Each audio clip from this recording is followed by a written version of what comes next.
E a gente vai falar um pouco sobre esse trono, o que ele representa, por que ela tem esse nome.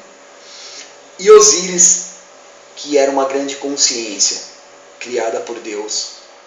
E para mim, vou explicar direto para não ficar muito confuso, para que eu também não me perca. Para mim, esses quatro personagens, eles não são na verdade deuses que vieram de lugar algum, ou homens que se tornaram deuses, ou criação da mente humana. Essa foi a maneira que os sábios da época, milênios atrás, encontraram para descrever o corpo humano, partes do corpo humano, e qual era a função dele na vida do homem, da raça humana. Eu sei que isso é bem diferente, que a partir de agora muitos vão desacreditar, muitos talvez não vão acreditar aonde isso vai desencadear, outros falam, concordam comigo, muitos pesquisadores fora do Brasil, que eu já estudei, já li, concordam, mas não dão a conotação que eu vou dizer agora, que eu cheguei, a conclusão que eu cheguei através da minha observação. Vamos lá então. Osíris para mim é a consciência do homem quando Deus o cria, quando essa energia emana, quando começa a nascer a raça humana, e aí Osíris ele representa a consciência divina, uma consciência que vem de Deus, que vem do universo, que desce sobre o homem. Ísis para mim, como o próprio nome diz, é trono. O nome Ísis significa trono, como eu disse há pouco, e para mim Ísis ela representa o coração do homem. Então Osíris é a consciência do homem, é a alma, é o espírito. Tá? É essa alma, esse espírito, através do cérebro, né? Daqui a pouco eu explico como que é isso, o que, através do que do cérebro. E Ísis é o coração, tá? Sete é o cérebro carnal, é o físico, é a composição física, e Nefis são os sentidos, olfato, paladar, audição, visão e tato, né? O corpo, ouvir, falar, sentir, tocar, são os sentidos do corpo. E a mitologia fala que Sete casa-se com Neftis.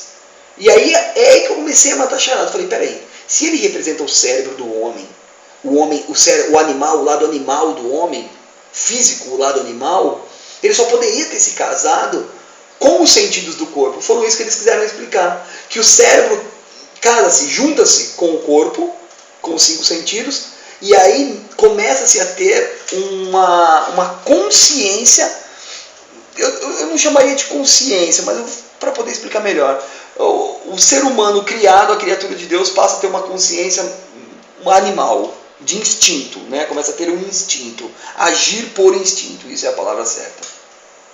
E a mitologia fala que Ísis, que é o trono, que representa o coração, casa-se com o espírito, com essa consciência divina, com o homem. Então nós temos os 4 elementos: cérebro, o lado espiritual, a consciência, que chega através do cérebro. Nós temos o lado animal do cérebro. Eu vou explicar melhor o cérebro quando se fala de Osíris, quando eu chegar em Horus.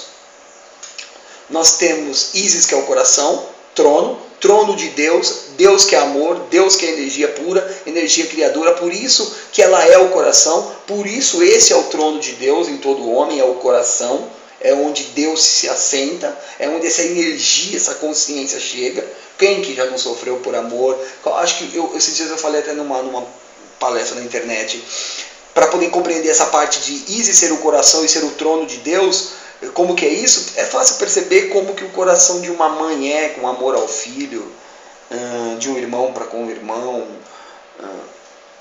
Apesar de tantas guerras, apesar de tantas lutas, tantas brigas, não é muito difícil você perceber que há no homem aí, além desse instinto animal, guerreiro, lutador, briguento e tudo mais, tem aí esse instinto de amor, porque é o trono de Deus, é onde emana essa consciência de Deus, é onde chega ao trono, onde se assenta essa consciência divina chamada Deus.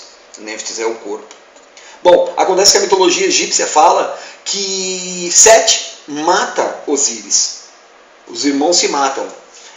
Eu fiquei pensando durante meses, bom, se eles são partes do corpo, não foram pessoas. Foi só uma metáfora, uma maneira de personificaram para poder contar uma história. Porque imagina há milênios atrás explicar para a raça humana o que era consciência.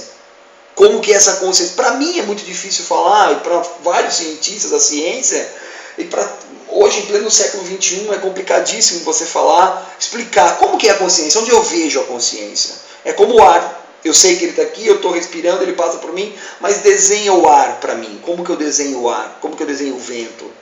Né? E aí a maneira que eles encontraram foi essa. E aí quando eu cheguei a essa conclusão, eu fiquei pensando, mas como? Por que matou?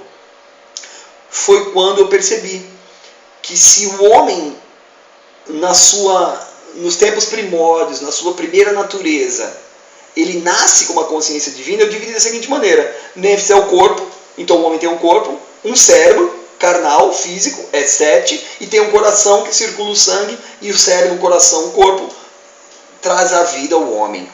E aí a alma, esse homem precisa de uma alma. Nesse momento eu lembro do Dr. Sérgio Felipe de Oliveira, que estudou sobre a glândula pineal, e ele fala que, conta uma historinha, uma piada, e ele fala que daí um marciano mandou aqui, um general de outro planeta mandou aqui os seus subordinados, e chegando aqui ele voltou, fez o relatório de tudo que ele viu aqui na Terra, e voltou para lá e falou para o general, general, eu fui lá. E aí, o que você viu? O general perguntou. Eu vi lá, tem vida. Como que eles são feitos de carne? Carne? Como assim carne? São feitos de carne. Não pode ser. Carne não tem vida. Eles amam? Amam. Eles desenvolvem, criam, desenvolvem coisas, têm ideias, têm consciência. Carne consciente? Não, isso não existe. No universo inteiro, carne desconsciente não existe. Então eles devem ter alguma coisa que faz com que eles tenham consciência, que eles amem, que eles desenvolvam, que eles criem. Tem o cérebro. Ah, não falei? Tinha que ter alguma coisa. Do que é feito? Como que é essa máquina? Não é máquina. É feito de carne. O general falou, você está mentindo, não é uma piada, não pode. Estou falando, é tudo feito de carne. Tudo feito de carne. E aí ele explica, conta essa piada, é meio longa, não vou contar ela toda, para dizer que as pessoas estranham, como que carne pode ter vida? Como que carne pode ter consciência? Né? Como que energia condensada em carne pode ter consciência? Aí você entra com o espírito, você entra com a alma, que é a consciência de Deus, que é a consciência divina que anima e que faz com que funcione o corpo com os seus sentidos, que o coração circule o sangue e alimente esse corpo, o cérebro que serve para captar e trazer o conhecimento e consciência da vida para todo ser humano. E aí eu fiquei pensando, então, já que é isso, como que Sete matou essa consciência? Foi o que eu falei, nos primórdios o homem então nasce com uma consciência divina, com um espírito puro, tá? Mas quando o homem, através do seu corpo, dos seus 5 sentidos e do seu cérebro, da sua animalidade, do seu lado animal, ele começa a ver tudo em sua volta, a sua capacidade de criar, ele mata essa consciência divina. Ele anula em si a consciência, percebe? Eu disse que Osíris era a consciência. Ele anula a consciência de que ele é divino, de que ele é parte de uma consciência que emanou do céu e o criou. É nesse momento que representa a morte de Sete, a morte de Osíris através das mãos de Sete. É o cérebro animal que mata a consciência divina do homem. Mas acontece que a história diz que Osíris havia se casado com Ísis. Ou seja, a consciência divina, esse espírito puro do homem, havia encontrado um parceiro, uma parceira, que é o amor, que é Ísis, né? Que representa esse lado feminino, esse lado de amor, um amor que constrói, um amor capaz de perdoar, um amor capaz de construir, um amor que não há explicação para ele, não dá para desenhar, não dá para fazer um coração que represente, é um amor que constrói, é ágape, né? Um amor que devora, um amor grande, que é Deus, que eu não tenho como descrever. Eu costumo dizer que Deus é inqualificável. É esse amor. E dessa relação nasce um filho, Horus, e aí surge o quinto personagem, a personagem egípcia, o quinto deus egípcio, né? Que na verdade não é um deus, nunca nasceu, foi a alma.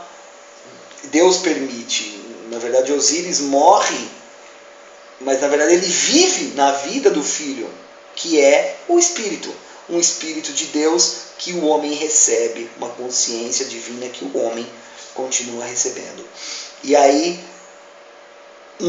Osíris, ele representa a glândula pineal. Para quem não sabe o que é glândula pineal, é uma glândula que fica no centro do cérebro humano. O Dr. Sérgio Felipe de Oliveira, que eu citei há pouco, numa palestra que eu fui dele em São Paulo, já estive com ele por alguns minutos, assisti uma palestra, depois tive uma pequeno encontro com ele por alguns minutos. Ele disse que para que você chegue à glândula pineal, você coloca a mão entre as sobrancelhas e coloca no centro da cabeça, aonde os dedos se juntarem, lá que está a glândula pineal. A glândula pineal guarda algumas particularidades. Mas vamos lá explicar. Acontece que a história egípcia fala que Sete vai numa batalha também contra Horus, para assumir o reinado de Osíris. Ele matou Osíris e agora Horus era o herdeiro, né, está no lugar, e aí Sete o ataca. Eles vão para uma batalha, né, eles se encontram, tem uma batalha, e Sete arranca um olho, que ficou muito famoso, que é o olho de Horus, né? Os faraós do Egito usavam, a gente pode ver hoje na internet, qualquer coisa, se você digitar o olho de Horus, você pode ver. E o que significa isso? Significa que o olho de Horus é também a glândula pineal. Ele é a glândula pineal que está no centro da cabeça e que ele é a ligação dessa consciência divina com o corpo. Tá? Vocês entenderam? Eu espero que sim. Tá complicado para mim gravar esse vídeo. Parece que eu estou ao vivo com um monte de gente em volta, surgem perguntas, é mais fácil de falar. Aqui só eu e uma câmera é um pouco complicado. E eu tenho medo de esquecer alguns detalhes, tá? Então depois aí embaixo, quem quiser fazer perguntas, fica à vontade, deixa a pergunta que a gente continua falando. Então vocês entenderam. Essa consciência divina que vem do universo e que anima o homem. Se você pegar os espíritas falam disso. Fala que é um cordão, né? Os médiuns falam isso, se eu não me engano, que é um cordão que liga o corpo, a matéria ao espírito, né? E eu quero usar mais ou menos essa figuração, esse exemplo. A glândula pineal é como se ela fosse uma antena que fica dentro do corpo humano e que liga ao universo, ao todo, e que faz com que o corpo seja animado, né? Que faz com que o homem tenha a consciência divina. E a consciência divina nada mais é do que o espírito. Você é consciente de que você é divino, e essa consciência que o anima. Tá? É bem mais complexo que isso, mas acho que dessa maneira nós vamos nos entender. Então, Sete arranca. E o que significa, então? Se eu expliquei para vocês o que significou o cérebro matar a consciência divina, que era Osíris, Sete matar Osíris, o que seria então agora Osíris, que não matou Horus, mas arrancou o seu olho? É que significa o seguinte: o homem, no seu lado animal, no seu cérebro físico, com as suas sensações de corpo, ele mais uma vez esquece da sua condição divina, e aí ele elimina a glândula pineal. Ele cancela, ele não é que ele elimina ela, mas ele anula as informações, exatamente isso. Ele anula as informações que a glândula pineal traz para dentro do cérebro, para dentro do corpo humano. E o homem passa a achar que ele é o responsável por tudo que acontece à sua volta. Desse ponto, para os séculos e milênios, os milênios que foram se passando, e o homem começar a criar a ideia de que começamos a se movimentar, começar a criar, começar a construir, começar a ter ideias que não davam certo, e aí criavam conflitos, criaram guerras, criaram mortes, criaram fome, porque quando perde essa consciência divina, todo o projeto a ser criado desmorona. Quando o homem perde a sua essência, o exemplo que a gente está aí, basta olhar na internet, basta olhar na televisão, para você ver à nossa volta que todos os projetos, e todos os governos, e todos os projetos políticos, religiosos, eles não têm funcionado muito. É porque esse homem perdeu essa consciência divina. A batalha para o seu lado animal, a batalha